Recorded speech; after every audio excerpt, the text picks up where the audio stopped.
We have a wonderful author to introduce to you tonight.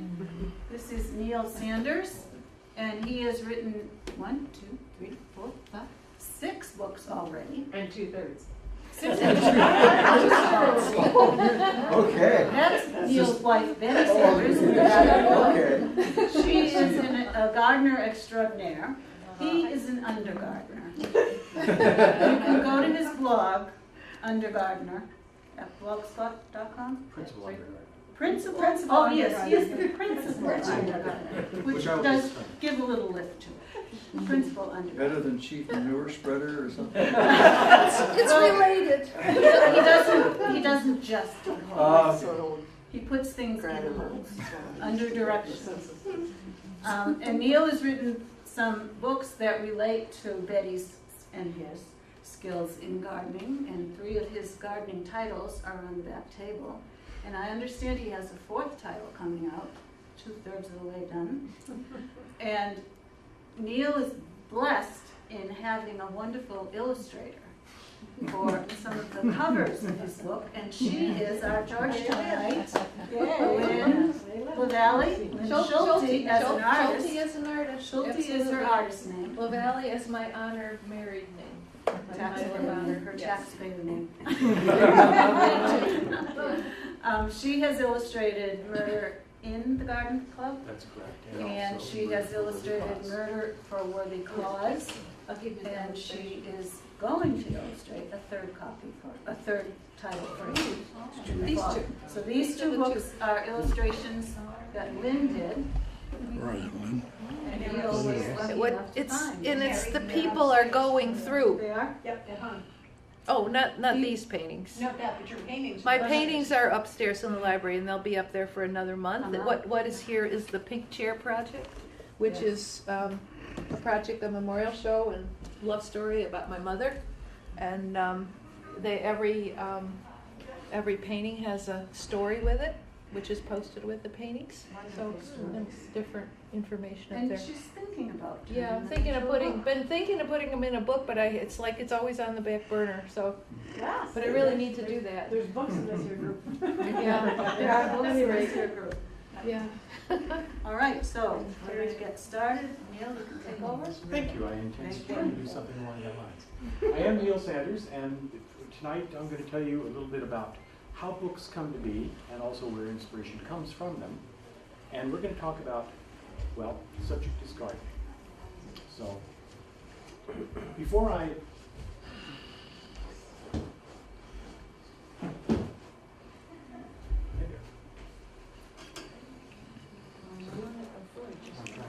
I'm just trying to... Technology. This means the battery has finally died. I didn't check it before. Let me take care Okay. There you go. Bring in the troops. Well, we've got them right. Bring in the expert. Bring it in. Get that other battery out. This is supposed to have been absolutely seamless. It says here it's It's small. more human scale. So I put in 1, takes 2. Well, one might be enough, you never know. Try the one, you may guess right. I live in fear of that.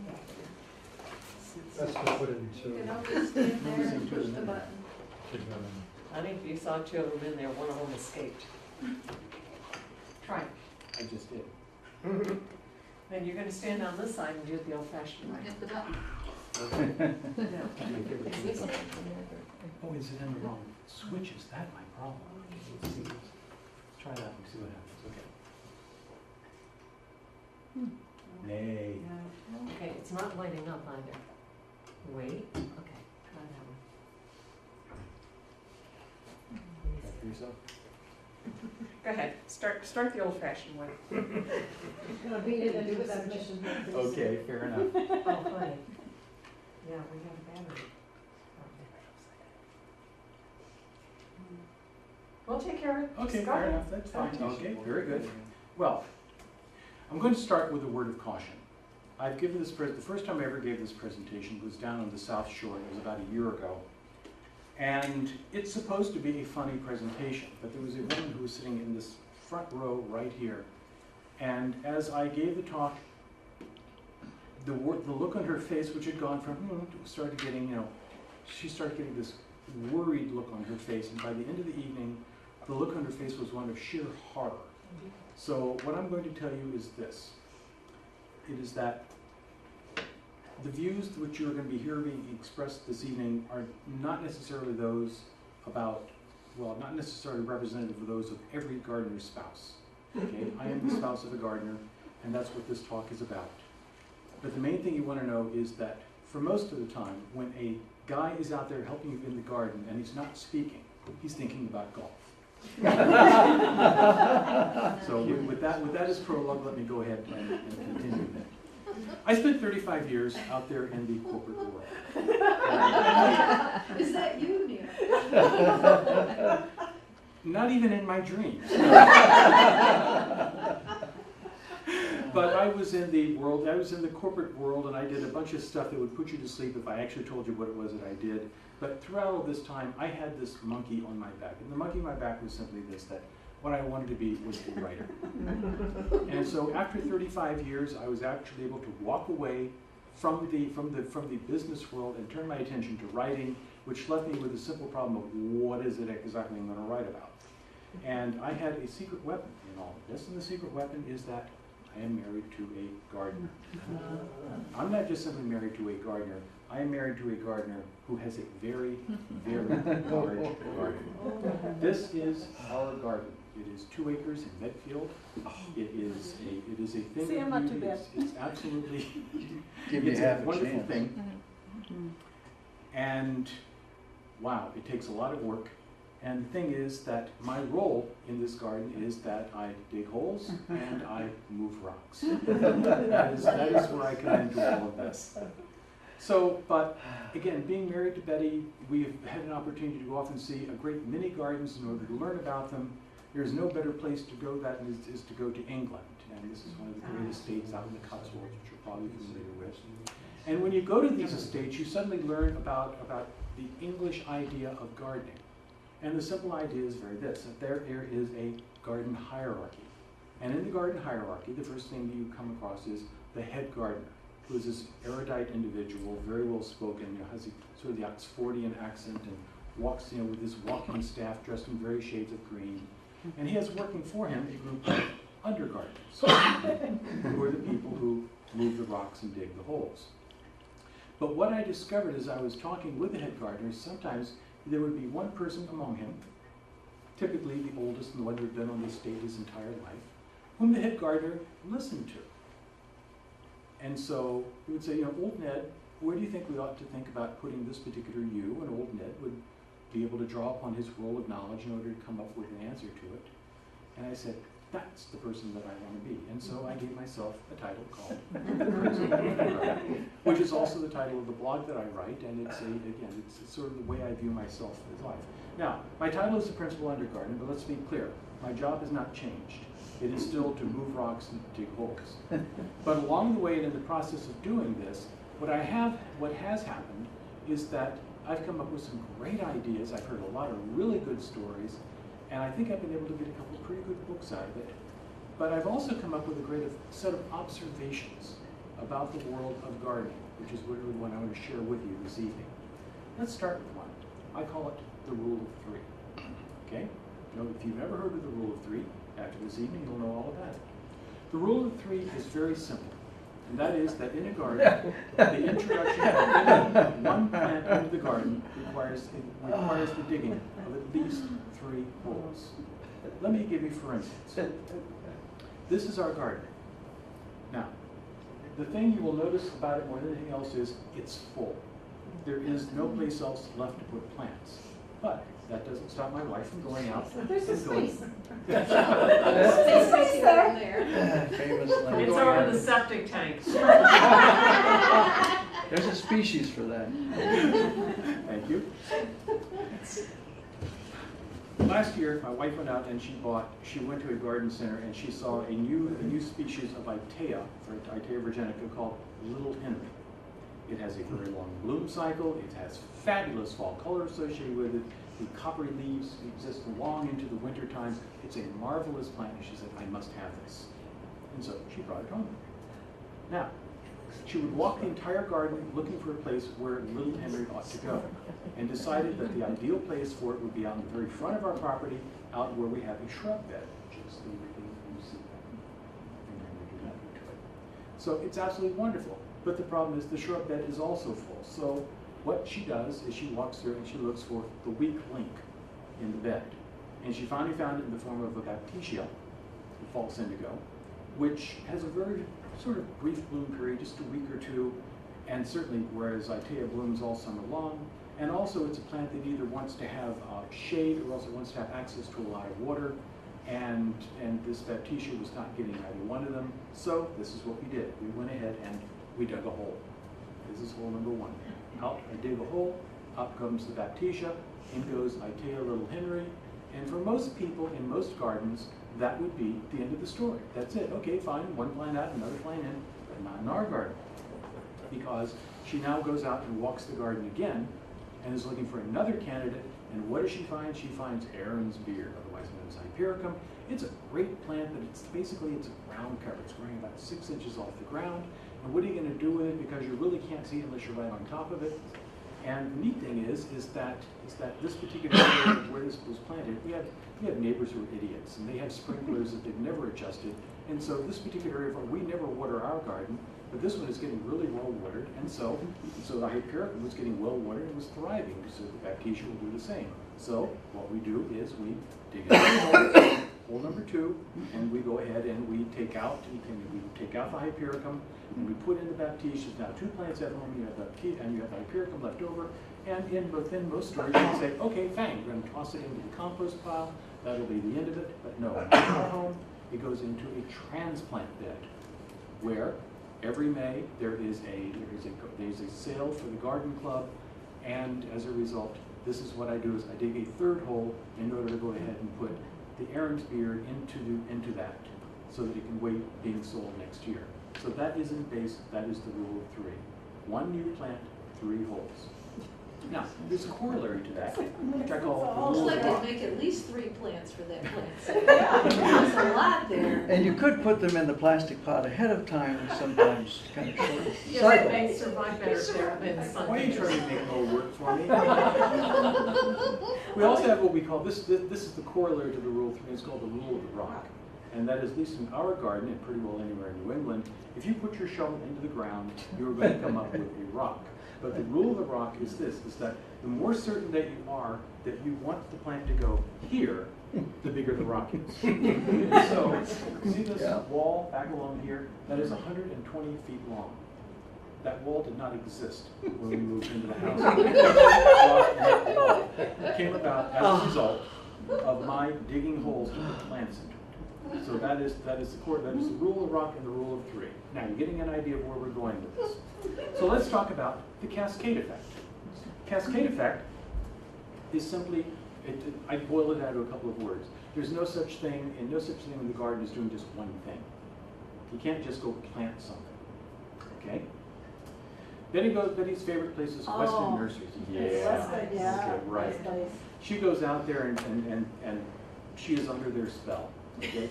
Everybody knows her by name. They see her coming, and they roll out the good stuff. Well, she went out last year, and she found called Pinus strobus pygmaea. All right, did I pronounce it right this time? No, I still didn't. It's a wonderful little. It's a small evergreen shrub, extremely slow growing. It is terrific for your garden structure.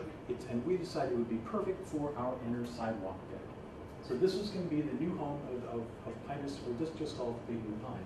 It was going to be right there. Okay. So I go out and I get my bucket of compost, get my shovel, go out, and I'm ready to go ahead and plant the thing. We go out and we no sooner get into the area, and what we find out is that there's solidagio that has insinuated self-sown itself through this entire bed. Let's get rid of that first. So we go ahead, we go ahead and get rid of the solidagio. Well, we almost got the last piece of solidagio out when Betty notices that the peonies have passed. This is about the middle of June. The peonies have passed, and they've got these stalks sticking up there with the little buds on them, and with the seed heads on them. So they've got to go out, so fine. We go ahead and trim all those out. Fine, everything's good. Ready to plant? No, I'm sorry, there are allium in here, and we leave those up for the structure in them, but some of them get bent over by the rain, and so those have got to go, so we trim out all the broken umbrals on the allium.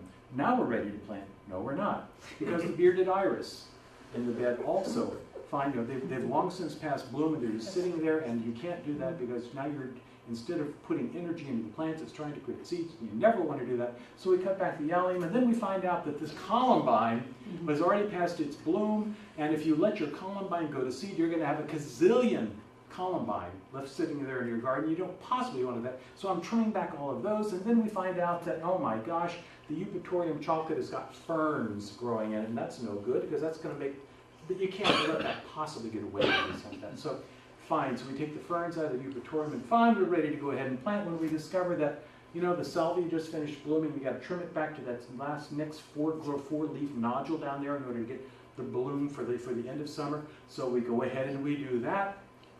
And then the rule of 3 comes into play, because now there's a geranium right where Pinus strobus pygmaea is supposed to, pygmy pine, right, is supposed to be located, and so we're going to have to take that out. And oh, by the way, also there's a little bit of Stokes-aster in there that also needs to go ahead and be moved. So we take those out and we move those into another place into the same garden where they're all going to be worked, and finally we're able to go ahead and put in that little pygmy pine right there.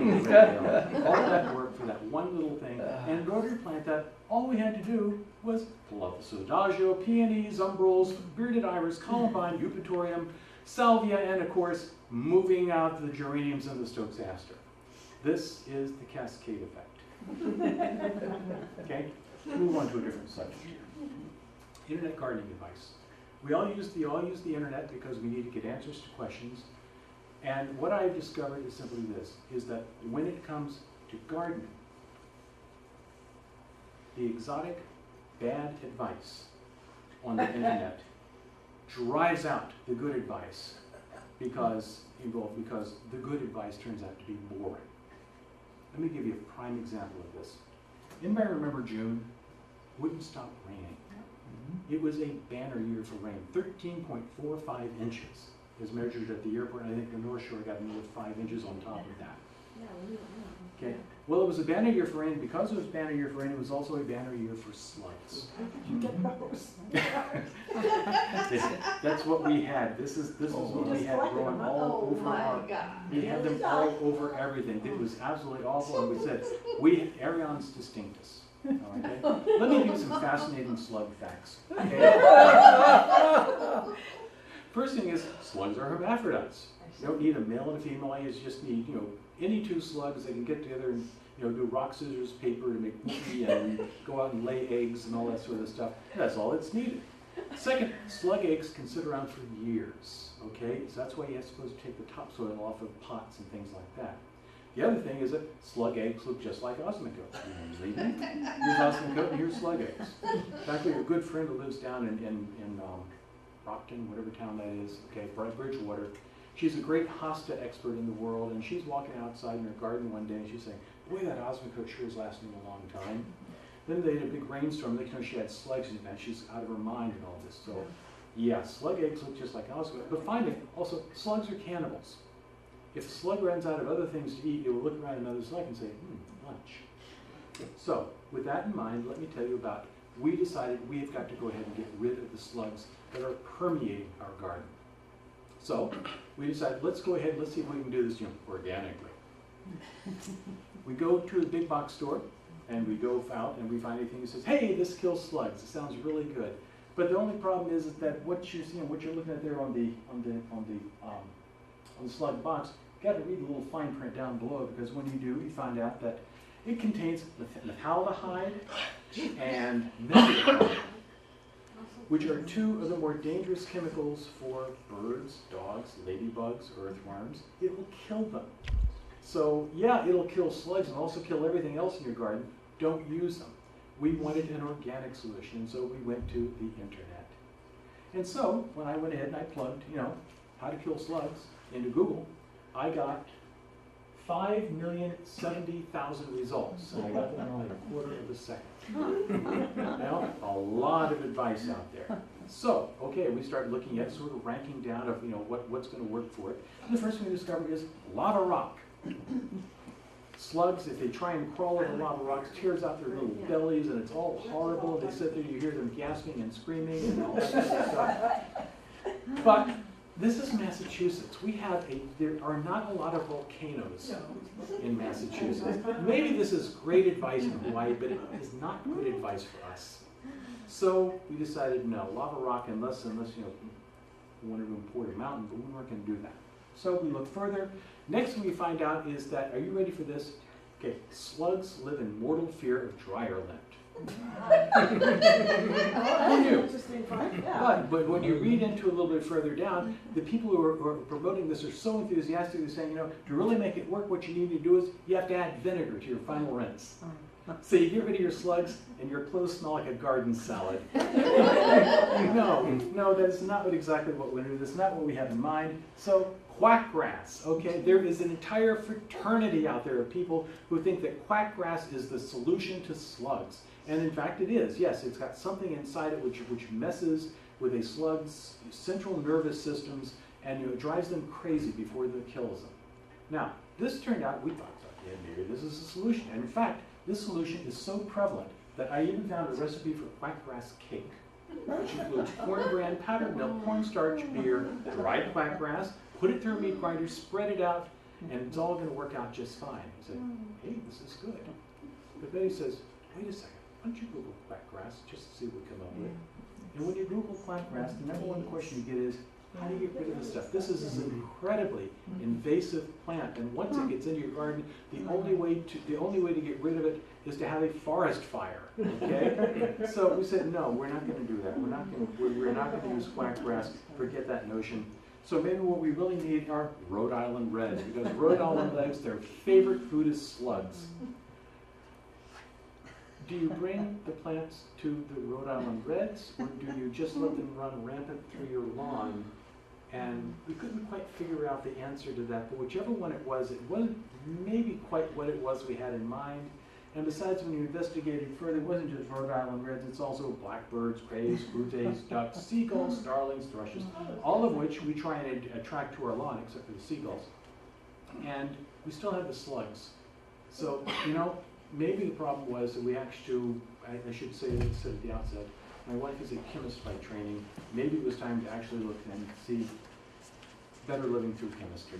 Okay, fine, we're going to have to do this anyway, so let's go ahead and find the right chemical solution. So we started looking on the internet for advice, and the first thing we find out, isopropyl alcohol. Now, if you have houseplants and you get scale on them or something like that, you take a Q-tip, dip it in a bottle of alcohol, spread it on the plant, and the scale goes away, at least it's supposed to. So, pretty good. But when you read down further, it says, by the way, isopropyl alcohol in quantity sufficient to kill slugs will also kill the plant. Not what we had in mind. Okay, fine, let's look a little further into this. Wormwood tea. Okay, terrific. You can get the wormwood tea from Artemisia. We have Artemisia on our property. It's a serious narcotic which can kill or sicken humans and animals when they come into contact with it. No, let's not do that. Okay, fine. We're going to go a little further. Ammonia. And ammonia is also promoted as being a great organic solution, even though it's a chemical. The growth, when ammonia, when used in quantities in order to kill slugs, is going to end up, it's going to discolor, and then it's going to kill the plant to which is it applied. Not may, it will kill the plant. You do not want to use ammonia. And then we finally hit upon something really terrific. Quassia. Okay? Quassia is from Ecuador, and it is in fact an extremely effective slug killer. In fact, it is so effective that in the Ecuadorian dialect of Spanish, there is no word for slug, because there are none around. I mean, it kills them that effectively. We said, that's really neat, until we discovered that Quassia is only $400 an ounce. I thought maybe it was invasive or something. No, if only, then it would be fine. So we look a little further, and we finally get down to some master gardener site, and they're saying, hey, why don't you use iron phosphate? Slugs, they're going to lose, they eat it, they lose their will to live. It's not going to harm your plants, it's not toxic to animals, and it even breaks down into plant food. Say, okay, now what's the catch? There is no catch. This is it. This is what actually will kill slugs. And remember that fascinating fact about slugs? The slugs lose their will to live. They stop eating. Remember that other slug who looked over and said, lunch? It eats that slug, and it ingests the iron phosphate. Kills 2 slugs with 1 pellet. So there you have it. There's your answer. It's a great solution. The problem is, it's a boring solution. So be very, very wary of going to the internet for gardening advice. Okay, let's move on. Problem with wildlife. And the problem with wildlife is simply this. Real life is not a Walt Disney film. Let me give you a prime example. We are composters, and we believe in a thing called the earth machine. Does anybody here do have a composter? No? Okay. You really ought to have one. It's a neat thing. Well, Yeah, free pile. the neat thing about an earth machine is that it allows you to go ahead and put all of your kitchen stuff, except for the meat, fat, and bones, into it along with some leaves, and it turns it into this absolutely wonderful black gold.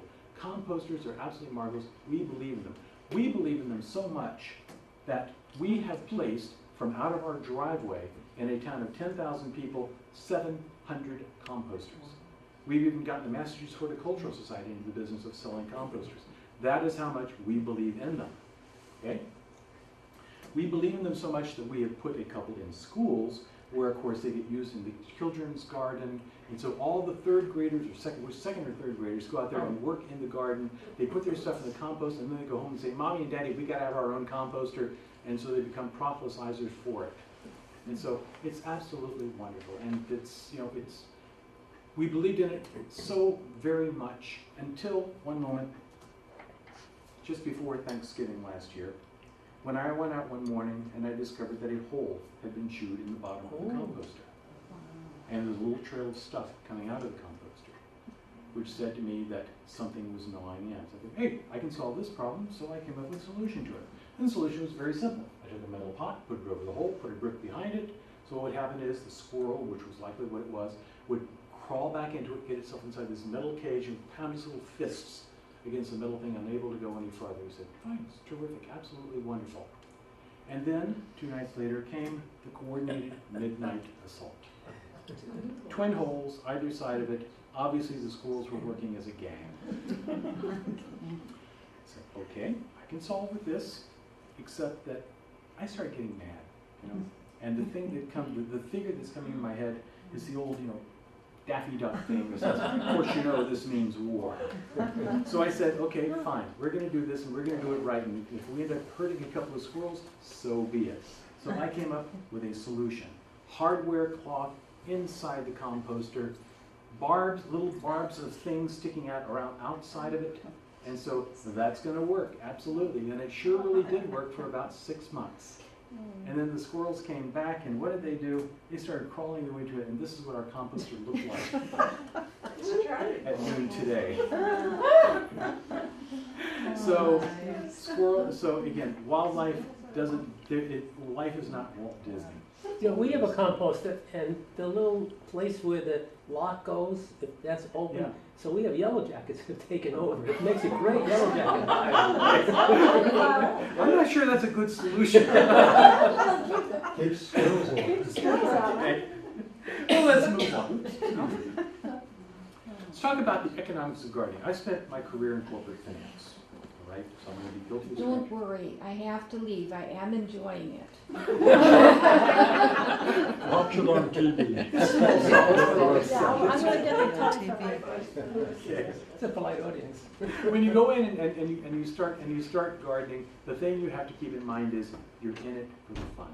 Let me give you a prime example of that. A couple of years ago, I decided I was going to grow potatoes. So I went out and bought some prime russet potatoes, chop them up into things, or put the powder on them and everything else. Dug a trench for them. As it started to sprout, fill the trench the way it's supposed to be done until I finally had potatoes, at least the tops of them all growing up there, and everything and life was really good until one day I turned around and we got potatoes. Yeah. These are nasty little creatures, and they eat your potatoes down to absolutely nothing unless you're out there doing something about it. And of course, trying to be organic, we decided I had to squish them. And so, where were they coming from? There was nobody else growing potatoes in the neighborhood. We figured, what is this, a feed and breed excursion fairs of yellow color potatoes that's advertised in Denver or something like that? Was this Parthenogenesis? I don't know. Whatever it is, I don't want to go there. But what I know is this, is that for 2 months, For 2 solid months, from the middle of July until the middle of September, I went out every day and I mashed Colorado potato beetles till my thumbs were yellow and brown and everything. But then finally, I went out and I did harvest my crop. And I had 20 pounds of the most delightful, delicious potatoes you have ever seen. And I felt good about it for almost 25 minutes because when I went home, there was the market basket flyer. 10 pounds of potatoes for $1.99. What are you going to do? Well, in my case, unfortunately, having been in the corporate finance world, I did a spreadsheet. What did I do for $3.98? I spent 20 minutes per day on potato beetle duty. I did that for 60 days. That's 1,200 man-minutes. That's 20 man-hours. So for $3.98 and 20 man-hours, I forgot something. I forgot the cost of the potatoes themselves. That's another $1.25, which I got to deduct from the $3.98. So then what I did for 20 man-hours for that for $3.98, that's what I did for $2.73. It works out to 13.6 cents per hour. Do not ever, ever, ever compute the value of your labor when you're doing something like this. But every once in a while you find you do want to do something. Let me tell you, for an example. We moved into a house in 1999 and it had this little clump birch out in front of it. 4 years later, it got to be a very large clump birch. And the reason was because the birch was here and the septic tank was right there. Our builder did not know about anything like this. So we had to do something about it. We did. And I went out with a chainsaw on a cold January morning.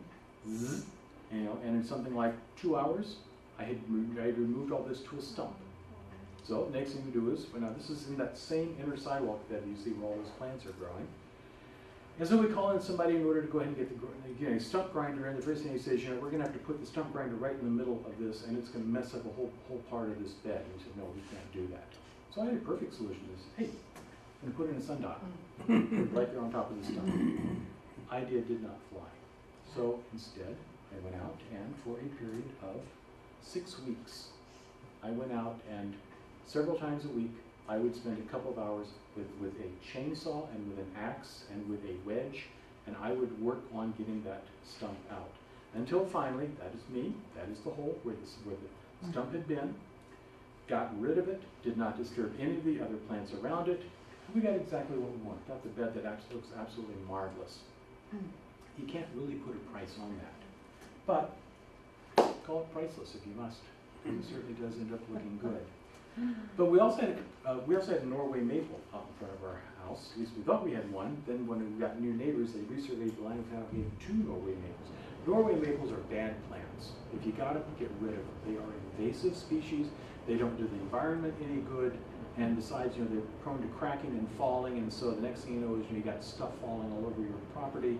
So we brought in Sasa, the tree guy, and he went and he's reduced it to a pile of chips and nothing, but I still had the stumps out of there. So it was going to cost $200 to grind the stump, and I had learned my lesson. So I went out and I put, this time, just 18 hours. I keep a timesheet on these things.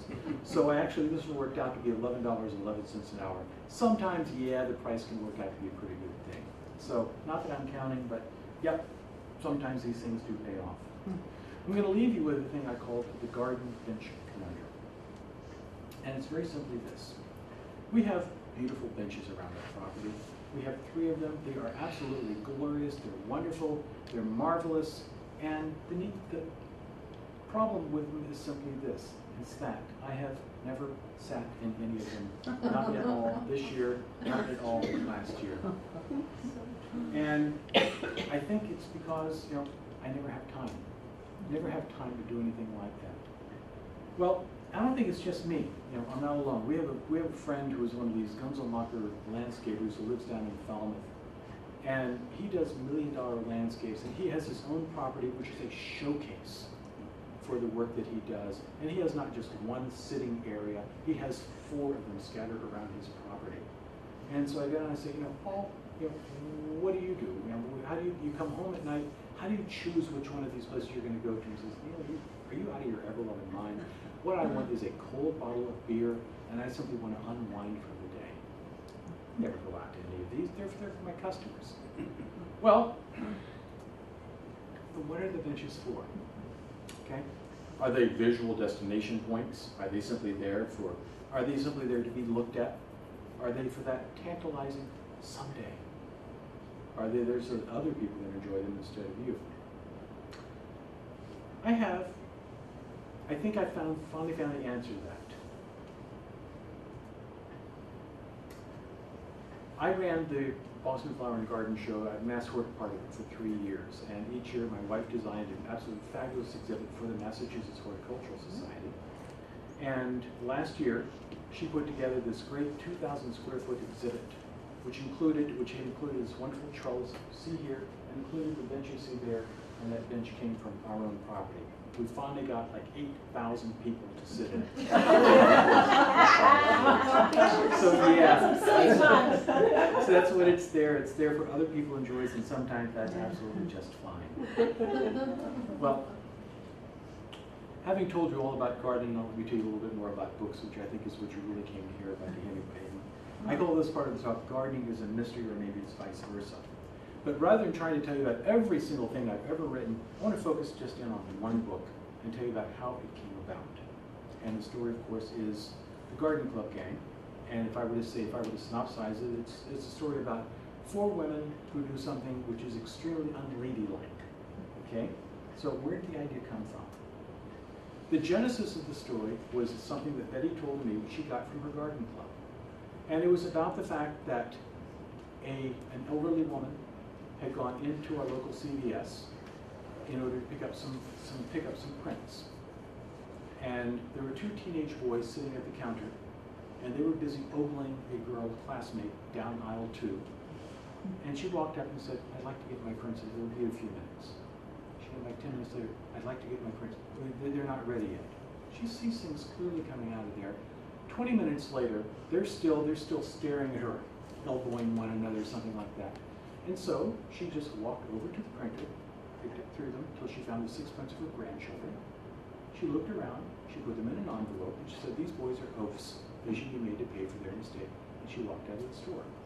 The woman told that story to Betty at the garden club, and she told me that story, and I said, "Isn't that fascinating?" And what it did was, in my mind, it gelled something that this belief that at a certain age, women become invisible to the rest of the society. I said, I could build a book around that. Okay? Well, then part 2 of the idea came along, and that happened at the Topsfield Fair, where Betty was entered in order to do a design. And so I drive her up there in the morning, because it's 6 o'clock in the morning when you have to start your design in order to be finished by 9. And I'm standing around watching her. She says, "Get out of here! I do not want you watching me do this." So I go out of the flowers building down here, and I stand in a point right about like there, and I'm just watching it. And still, the sun is just starting to come up. Of course, it's October 1st, and I turn around and I notice that there's the flowers building behind me. And then from the same vantage point, I take a look and I discover, okay, there's the administration building, which I can see very clearly off over there. And then the third thing I see is that there's the main fair entrance. I said, isn't that fascinating? But then there's a eureka, aha moment in all of that, in which something happened. This Brinks truck comes into the fairgrounds, parks in front of the administration building, and 2 guys just jump out of the truck, go waltzing into the administration building, come out about 25 seconds later with these enormous shoulder bags, filled obviously with money. It was the prior day's gate for the fair. And they just go ahead, just throw it all into the back of the truck, and then turn around and drive off. I say, wow! What if you took those 4 invisible ladies of society, and they decided that with the unladylike thing they were going to do was they were going to rob the fair. No. The Topsfield Fair became the Brookfield Fair. But boy, that sure does look like the same map to me. And of course, the story is that they end up getting, they think they're going to steal $125,000, and they end up with almost $500,000. And in fact, the paper still says all they got was $125,000. And you know all this by page 70, and it's a 250-page book. So obviously, something else is going to happen in there. So that is the Garden Club Gang. That's how one particular story came along. There are also a couple of other titles in there, which are, there's Lynn's. A Murder in the Garden Club followed that because, you know, there was a point in time when I thought that the first thing I'd written was Murder Imperfect, and I thought that my epitaph was going to say, he wrote Murder Imperfect and some other stuff. But once the Garden Club gang came out, my epitaph was going to read, he wrote the Garden Club gang and some other stuff. So the Murder in the Garden Club prayed to the same audience, and people enjoyed that because that's also about, again, about strong women, which is what I tend to write about, taking care of themselves, in this case, solving the murder of someone along the way. And that one was so good that it became Murder for a Worthy Cause. Same group of characters in that one also, who once again go out and help solve that crime, another murder. Accidental Spy is in some ways my most autobiographical book, which is it's about a stewardess, something you want to tell us, but it's about a time and a place that I grew up in, which I know very well, and it was a story which I got out of my memory instead of out of researching stuff. Murder Imperfect is about a Wellesley housewife who kills her husband because he deserved to be killed. It's a wonderful story, and you're actually going to end up rooting for somebody who's confessing to a murder. Deal Killer is my most recent book, and it's my pay into my former career in investment banking, and it all takes place up in Nashua, New Hampshire, and it's about a young investment banker named Lynn Kowalchuk who thinks somebody's trying to kill her, and she's absolutely right, they are. So that's what I've been writing. Oh, and one more thing. In October, the Garden Club gang will be joined by a sequel.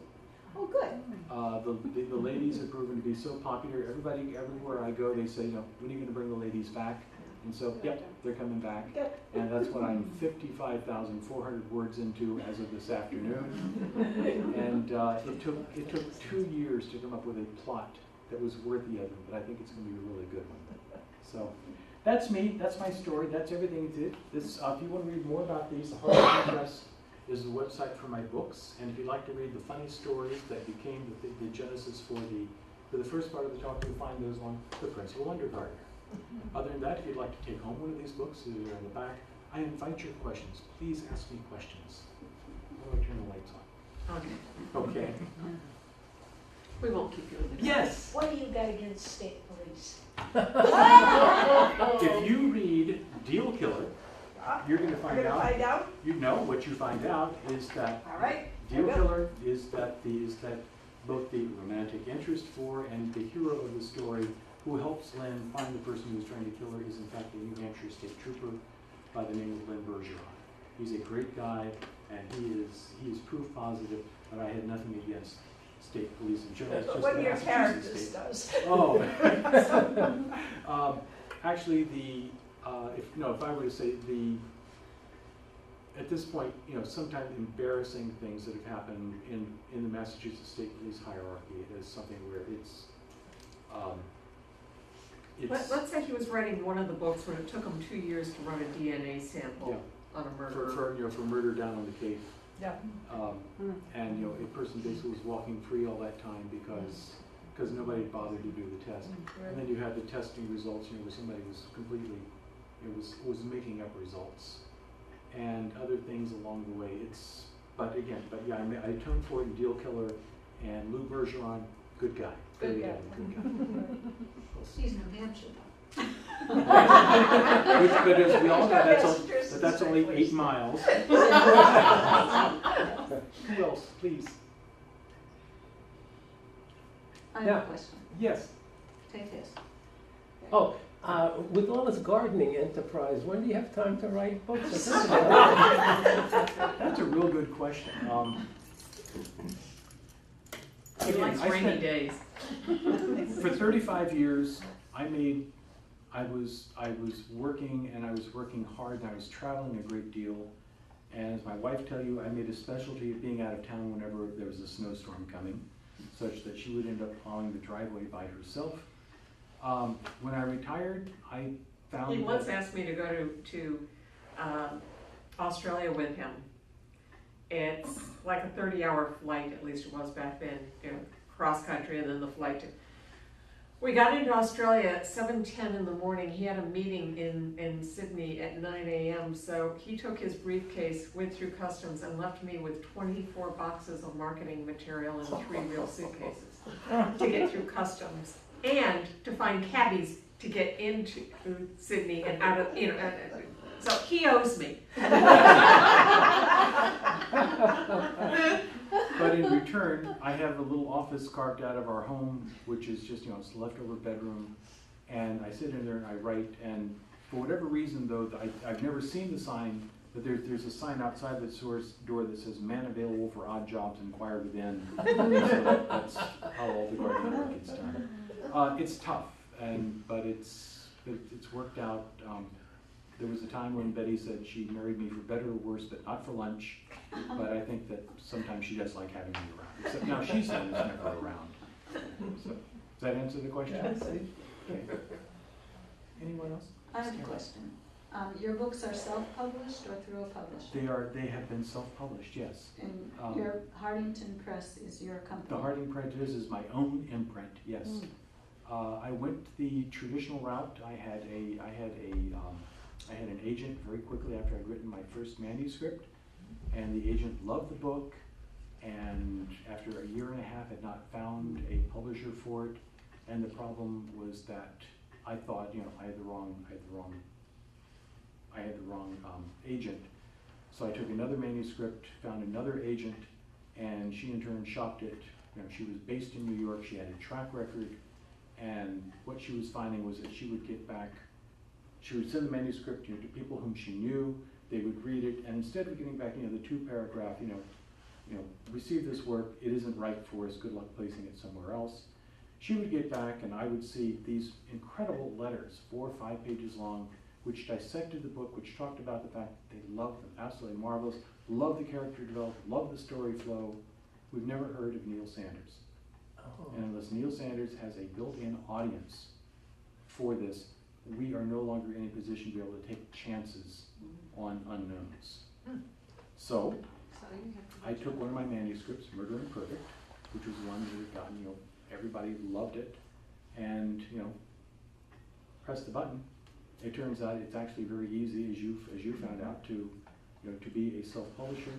The big thing is that means you have to market your own work, and that means that between now and next May, I have now 47 gigs at garden clubs and libraries already lined up, and they are, I'm traveling all over the place, and the thing is, I introduce people to my books, I promote them on the internet, I promote them everywhere that I can, and I've got an international readership.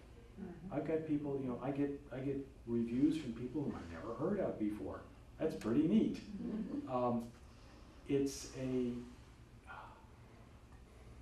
The world has changed. I mean, the time when you would go to a publishing house in New York and they would have somebody who would take a chance and do a press run of only 8,000 books. And if they sold 8,000 and got good reviews, they would write us another one. And they would give you a 3-book deal. That's gone. It's absolutely by the boards. It isn't, those days are never coming back.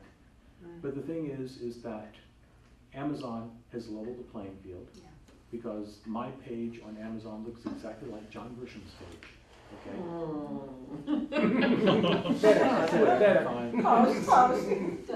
But the other thing though that his agent told him is that if you sell enough books, that they will come to you. Once you have reached a certain level, that the books, the publishers will come to you and say, okay, let's talk about reprinting this under our label. And in fact, the playbook that I was using was from a woman who lives up on the North Shore, who had written a book called The Lace Reader. And that was also started off as a self-published book. And she went off and she simply went to every book club in the world who would have her, if the library would have her. Okay. And she, and because of the word of mouth from bookstores and from people who said, why isn't this out there with a major publisher? She eventually did get a deal, and The Lace Reader became a bestseller. Now, her second book turned out not to be, you know, I didn't like it as much. okay, yeah. It's hard to follow up something like that, but boy, that certainly is a Allison. I can't remember her name at this point, but Bernonia Berry. Bernonia Berry. Thank you very much. Yes, yeah. Exactly right. Yes. What was your second one? What was your other one? I'm Do sorry. you do your own editing? I have a cadre of people who are at this point are willing to help me, and some of whom are extraordinarily good. The first one, yeah, it was me, and of course when I write, I have this person who's looking over my shoulder saying, "A woman would never say that."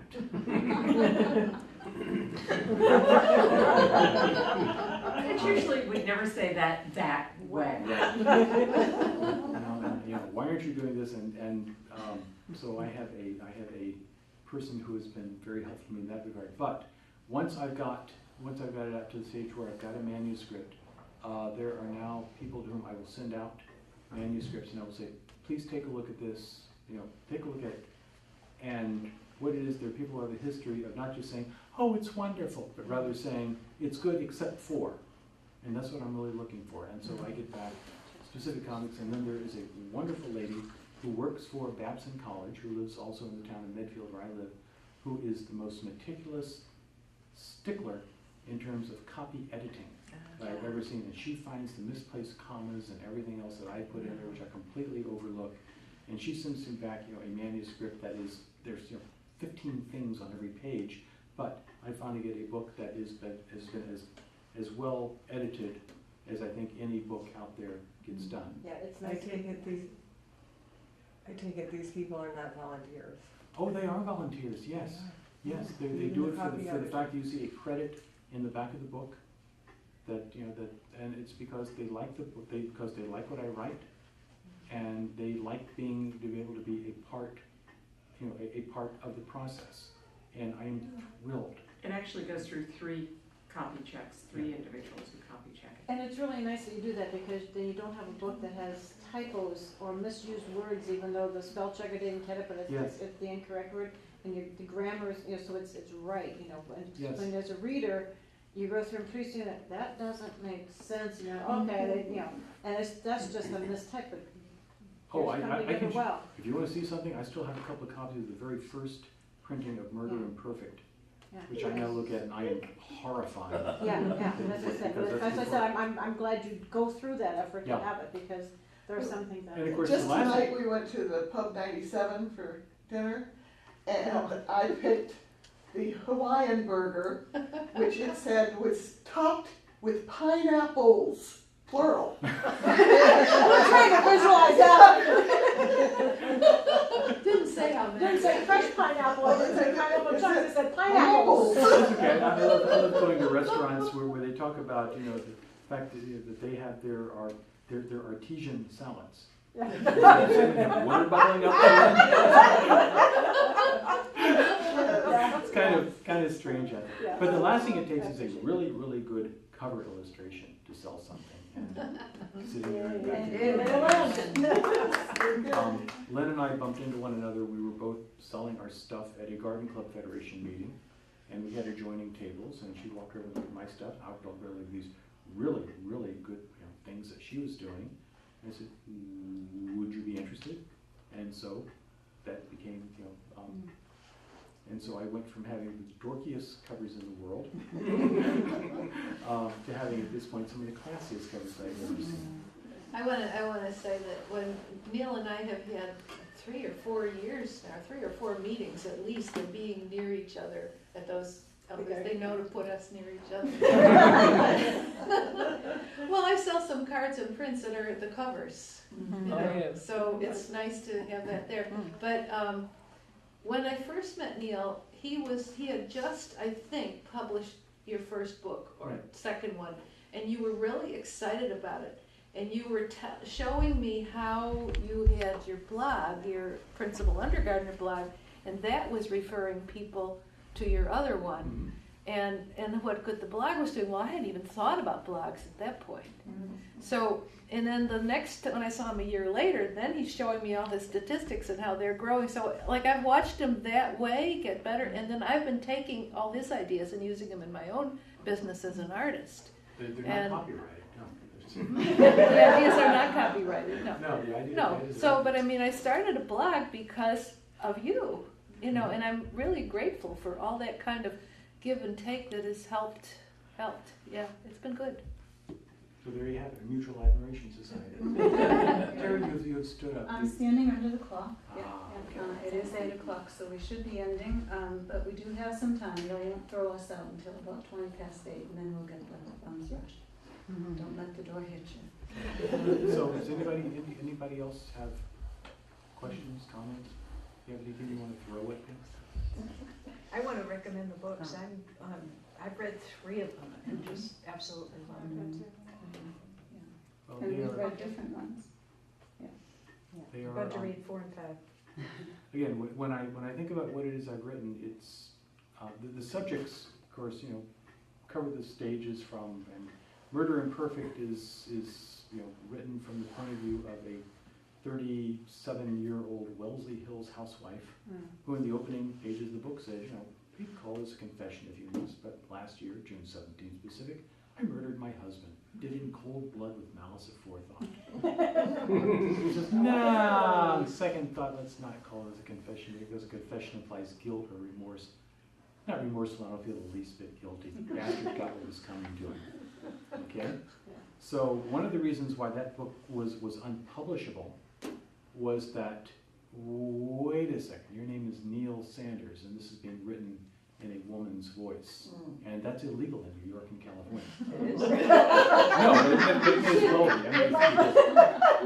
I mean, because while women make a career out of writing in a male voice, men do not write in a woman's voice. With a few dozen well-known exceptions. Well, yeah, there are a handful of exceptions out there, but it's, you know, it's this crazy thing, and my agent told me, he says, oh, it's a really good story, but people will tie themselves up in knots thinking of a reason not to publish it because you got the wrong physique. So, Murder Imperfect turns out to be this book that, I mean, most of my book, frankly, end up appealing to women because I deal with women characters and such. But men pick up Murder Imperfect, and while women are looking for the nuances of the relationships and all this other stuff in it that I never even thought about when I was writing it, men just pick it up and they just start laughing. They start laughing on page 1, and they don't stop laughing until they get to the very end of the book. But the neat part about it is that all the way, you get to about page 20 in the book, and you realize, wait a second, is she writing this from jail? Or is she writing this, from some palm-fringed island somewhere? In other Because words, part of the reason she murdered her husband was he was going to get arrested and she was going to end up poor, and she wants the money. because he was a thief. She put up with this jerk for years. She wants the money. Thank you. He worked in the investment banking industry, and he was a thief. And he was stupid, so he was going to get caught. And she was smart enough to know that. Yep. So it's in. You're quite a team. So in some ways, you love your firstborn the best. So that one is. But in the other ways, again, as I keep going through them, each book I find so much to love about it. Deal Killer is very interesting. Oh, Deal Killer again. Deal Killer is. I really had to try to figure some of that out because investment bank is not right. I couldn't. Right. What are they talking about now? Oh, but they don't. There it You is. get it Okay. right. And for me, this is one as I say in the acknowledgments. In the other books, I do meticulous research in order to get everything right. But in this one, no, I was writing this one from memory. This one, you're in your And own it was wheelhouse. one where It's just like, ooh. It isn't a matter of could this happen? I would be surprised if it hasn't happened, because obviously this is somebody who's trying to get a huge illegal payday in a mergers and acquisition thing by doing something blatantly illegal. But not all that difficult. Not all that difficult, just being in the right place at the right time. Okay? Thank you.